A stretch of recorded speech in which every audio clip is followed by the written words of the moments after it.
Me. All right. Welcome. No, stop. Super Media Runners. Welcome to Super Media Runners. John's on a T-pose. I'm Jarek.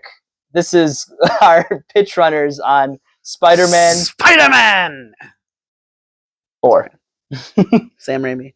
No, 4 of the Marvel Universe, since there's a writer's strike going on that is affecting the impact of that story. Everything's getting delayed. Everything's getting shitty. Much like last time. Well, that was already happening before the writer's strike. But yeah, hopefully it ends soon. In the meantime, whip. In Pitch Runners, we will go over cast, plot summary, and our whole movie pitch using Dan Harmon's story circle through the main character's journey. But before we take that journey, we must consult the studio deck. We pick one card and must do what the card says during the presentation of our idea. Okay, so we're going to do our cast and plot summary. We have Danny DeVito as Spider-Man and Gwen Stacy. And Gwen Stacy. He's playing both roles. He's going to win an Oscar for this. It's like Oscar bait, obvious Oscar bait. Clearly. It's a coming of age story. About him finding himself. Danny DeVito. Yeah. I'm Spider-Man, but I'm also Gwen. I'm also horny. Anyways, I started blasting. Kisses himself. Started blasting my web shooters. Obviously, Tom Holland is Spider-Man. Yep. A couple of new introductions here in this movie. We have Common as Tombstone. Which is pretty. I think that's a pretty good. We're also gonna have a Punisher appearance. Not an appearance. He's like co-starring. Yes, John Bernthal will be right behind Tom Holland's Spider-Man. He wants to come back. Punisher. He loves being Punisher. He's talked about how much impact it's had on his life. He's a badass as Punisher. He's a beast. And it's good to bring someone else that isn't, just Daredevil from that universe, the Netflix Marvel universe that was also part of the Marvel universe, but now is actually part of the Marvel universe. So we're also introducing our Hammerhead, played by Michael Shannon. Michael Shannon. I mean, he played Zod. I'm sure he'll be fine getting another paycheck from another superhero movie. So we also have a more minimalist villain known as Barracuda. Yeah, he's going to be played as former double champion UFC Hall of Famer Daniel Cormier. Yeah, and big motherfucker. Great too, because Garth Ennis, he's wrote a lot of Punisher comic books, and I think he really did pen up a lot of Barracuda with Punisher. So very he's not a minor villain, but he's one of Punisher's villains. He's pretty sadistic. And then to round out the cast, we're having we're introducing our own Harry Osborn, played by David Massou. Just a young looking dude. Yeah. We didn't want anyone too old. Everyone that we were thinking of was too old. Yeah.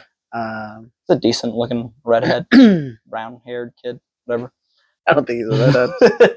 But I think, it definitely would work. I mean, I'm sure Zendaya wouldn't mind banging him. So we're kind of going for a more down to earth, street level Spider-Man movie. Kind of like the first one, but kind of more grounded, maybe a little more gritty. Yeah. We were thinking that. So the premise is, obviously, whatever happened to Kingpin in Hawkeye. He got shot by Echo. Yeah, we're kind of piggybacking off of that.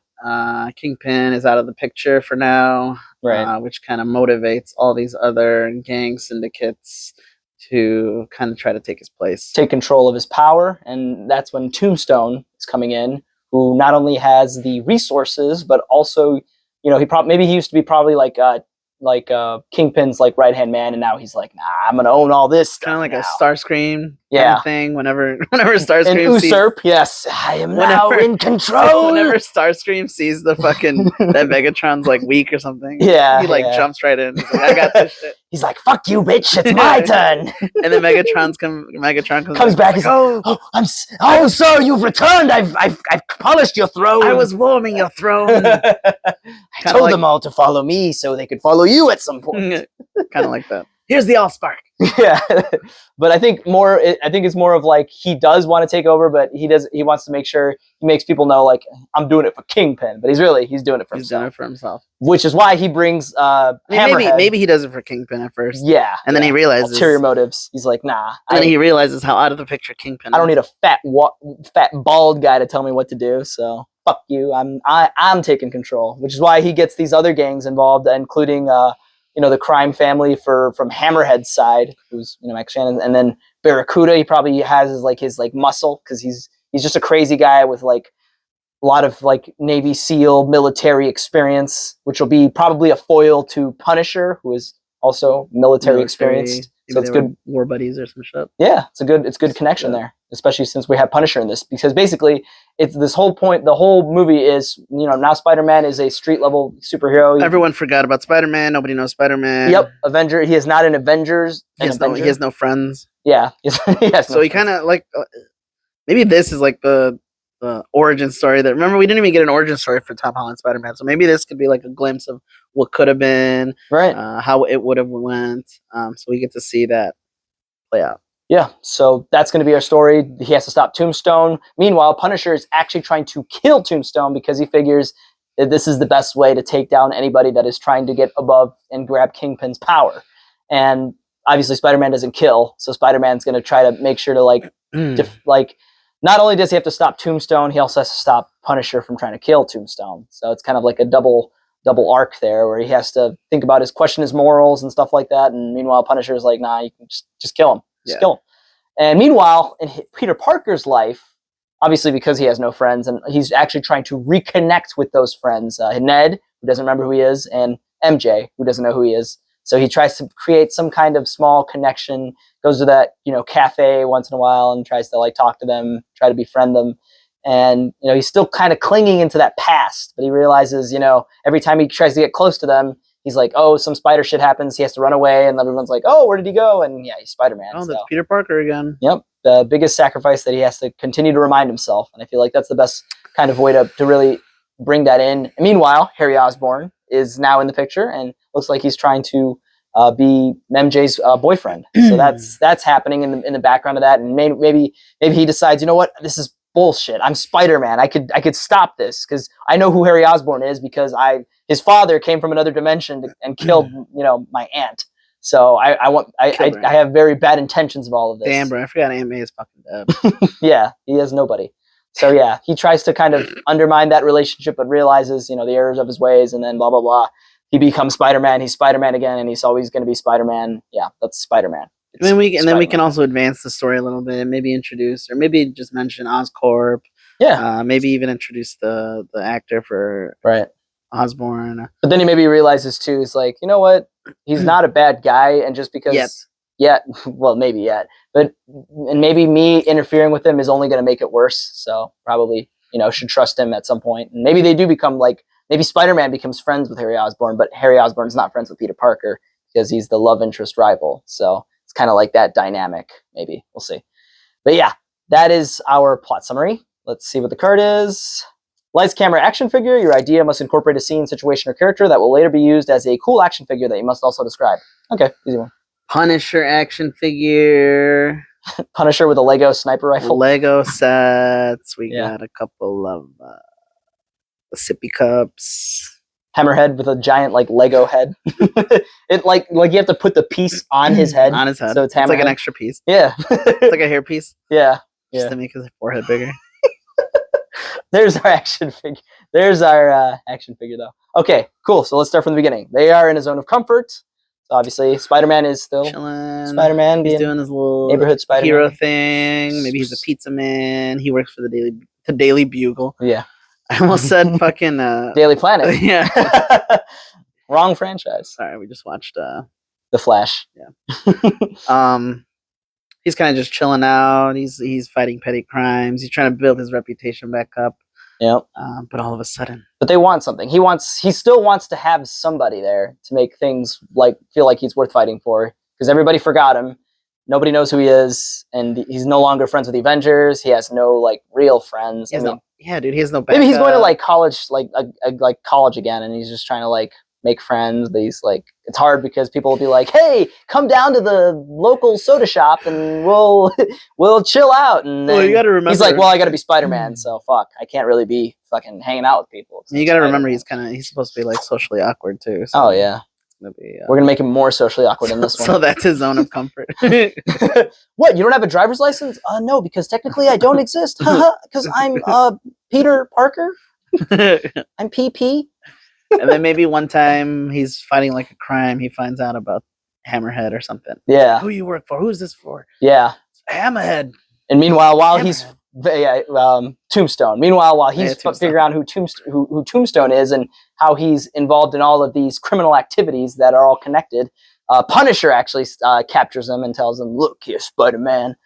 I know I can't do this by myself, but so I want you to join me." And he's like, "Just don't get in my way, because I'm gonna kill Tombstone." And he's like, "What? You can't kill Tombstone because that's killing is bad." And he's like, "Nah, fuck that shit." So kind of like a similar arc that they did with the Daredevil season 2, was it when they introduced Punisher? Mm-hmm. Yeah, so maybe some of that. So that'd be really cool. But yeah, that's kind of the conflicts he's dealing with right now, and that's kind of his unfamiliar situation too. Yeah, he has this ally, anti-hero guy that kills people. Doesn't play by the rules. Kind of conflicts with his own morals. Vigilante. Maybe even Punisher tells him, "You know what? We're both vigilantes because we're both breaking the law. But I know what to do to make crime stop because I kill people."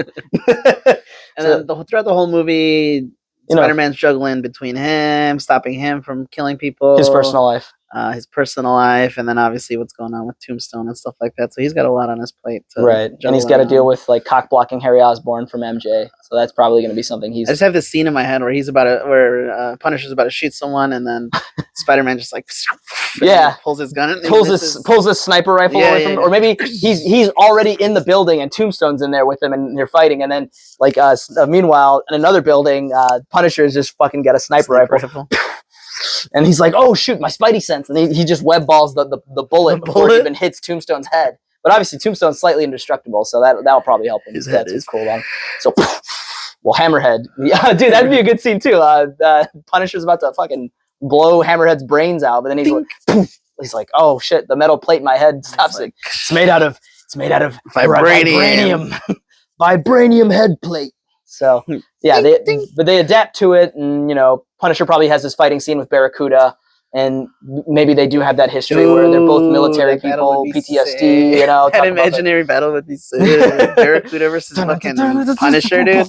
Because Barracuda's more of a hand-to-hand combat. Yeah, he's always seen with a machete, guns, rocket launchers, grenade launchers. Why not? Meanwhile, Spider-Man's just fighting Tombstone with his webs and his fists. Oh, that'd be a really good callback to the Green Goblin Spider-Man fight in the first Sam Raimi. Sam Raimi? Yeah, because they're just having a real rough and tough. his costume starts coming off, bloody. And he starts getting bloody. But then finally, it's Spider-Man realizes he can't just let loose. He can't just be because then he realizes he's like, "Oh, I'm just like Punisher. I'm using my powers, irresponsibly. I'm angry." He realizes that with great power comes great responsibility, just like every other fucking Spider-Man. I mean, that's his thing, it's whatever. No, but he's think about it. He's completely isolated, and he thinks that he can just go back, cling on to the past, and still be Spider-Man at the same time. Right? He wants his friends back. He wants his Avengers back. But then he realizes it's no, I didn't do this to have friends or do all of this. I did this because for everybody that's involved in this, because obviously Tombstone's dealing with all these criminal gangs and activity, and that's what's affecting the city because everybody maybe poor people are dealing with it, maybe this, and he's just like, "You know what? I am New York superhero," and then boom, just knocks him out, and he's like, "Yeah." Daredevil's like, "What? You're going to jail." And then Punisher, maybe Punisher learns from that too. He's about to maybe he's about to shoot Tombstone. He's like, "Yeah, I got a perfect shot of him, and thanks, Spidey." And then Spider-Man literally takes the bullet for Tombstone and he's like, "Why? Why did you do that?" What the hell is wrong with you? He's like, "No, because it's not because not right. It isn't right." And then he just fucking webs him, and he's like, "Yeah." And then you're just becoming like them too if you swoop down to their level. Yeah, and if anybody, if you kill Tombstone, someone else is just gonna replace him. It could be Scorpion, it could be Kingpin's son. It's gonna be somebody else. So this isn't the right way to do it. This is where the law has to come in, and maybe Spider-Man tells him, "You know what? Have you ever talked to criminal investigation?" Have you ever tried talking to them? Yeah, have you ever tried talking to the law and then maybe getting them involved before you start killing people? The only talking that's done is from my bullets.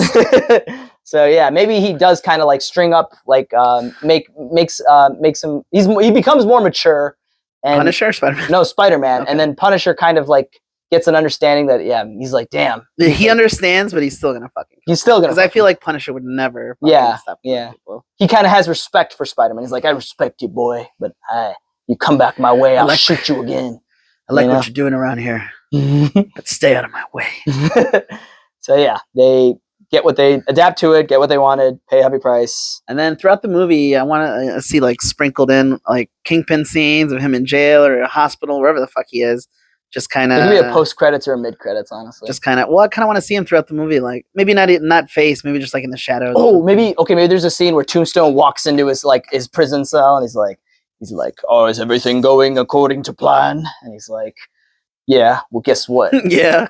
Well, guess what? He just walks out. You just been replaced. And then he just like throws like some cigarette at him or something. Cigar. He's like, hits him in the face. He's like, you're taking my kingdom from me. Everything I've built. And he like tries to rip the bars because with his fucking Kingpin strength. He like slightly bends. He's like angry because he's basically getting betrayed by his right hand man, and he's just like. And then he calms down. He's like, all right, I'll do it myself. I'll do my time. And then he just sits back down and just stares at the wall. He's like, I already expected this to happen because I'm fucking Kingpin. Oh, maybe we could introduce Scorpion here too. Yeah, they've been teasing Scorpion for like 3 movies. You know who the guy who played Scorpion is? The guy from Far Cry 3. Michael Mando. That's so cool. I love that actor. Yeah, he's a fucking beast. Oh, maybe we introduce him in Spider-Man 5. But yeah, paid the heavy price. So basically, Spider-Man probably has to make a decision where he's like, do I cockblock MJ from Harry, or do I trust him because maybe he is a different person? And then it's like MJ's safe with him. MJ's safe with him as long as that's it. That's all that matters. So that's all that matters. Sacrifice myself. I'm Spider-Man, and then turn to the familiar situation. He's back to being just Spider-Man. Spider-Man. Who knows? Maybe he gets some new friends. Maybe he meets Gwen. Some J. Jonah Jameson. Some J. Jonah Jameson action. Some Gwen Stacy. Some Eddie Brock. If they decide to bring in some Eddie Brock into this. This universe is Eddie Brock. Yeah, not Tom Hardy, Eddie Brock, even though he's kind of funny. I like him. Some more funny Flash Thompson scenes. Yep. Tony Revolori. Another callback. Maybe he makes a friend. Maybe he gets Ned back. Maybe he starts befriending Ned. Yeah. Again or something. And he's like, I'm sorry, Ned. I missed Lego Club, but I was Spider-Man. And then he becomes Spider, and he tells him he's Spider-Man again. And then he finds out that he's Spider-Man again. Yeah, somehow. You're Spider-Man. But maybe Ned doesn't tell him, and then I don't know. He becomes Hobgoblin. Dude, I still want to see him. Having changed because he's still Spider-Man. He's still Peter Parker. So Spider-Man's still Spider-Man. Yeah. Maybe he got a little bit more mature. He became a little bit more Spider-Man in him. More Spider-Man, more responsibility, more power. He realizes who he is. He realizes what he does. And he's just trying to build his back up, his rep back up. Punisher learns that killing is bad, but he's still gonna do it. Still, because I feel like okay, maybe he does decide like maybe he helps with like the evidence to put Tombstone in jail. He's like, if I did kill him, this evidence would have never been taken out all these other guys that were involved in this criminal enterprise. Thank you, Spider-Man. I learned the error of my ways. I will still kill people, but I will also use the justice system to my advantage. To kill people. To kill people. Tombstone gets put to death.